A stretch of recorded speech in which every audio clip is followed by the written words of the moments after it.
Hey everyone, this is Riley and I'm starting a new series where I'm going to kind of take you along my journey with experimenting with freshly milled flour. Today I'm going to try to make a sourdough round loaf. I'm not following a recipe for this, I'm kind of just making it up as I go using my normal round loaf recipe as a base. So I'm just mixing my wet ingredients and then I'm going to use the freshly milled hard white flour. This loaf isn't a pure freshly milled flour loaf. I'm doing about 20% of the milled flour and the other 80% all-purpose flour.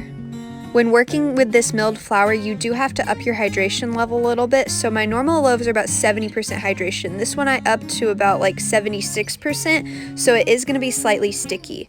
So now I'm just going to repeat stretch and folds every hour throughout the day. This is going to help create gluten strength and kind of help the dough not become as sticky. So this is my evening stretch and fold. As you can see, the dough has become a lot stretchier. That's a really good sign.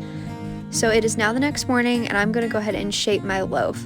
Once it's shaped, I'm going to flip it in the banneton basket and let it proof on the counter for about 1 hour. Then I'll put it in the fridge and let it proof for an additional 2 hours. So it's done proofing, and I forgot to mention this is a half loaf, so it is going to be a little bit smaller.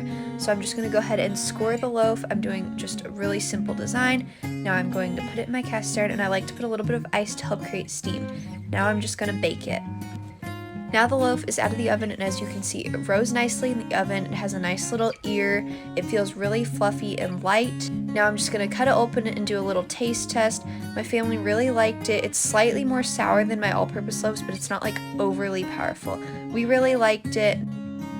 Overall, I would say this loaf was a success.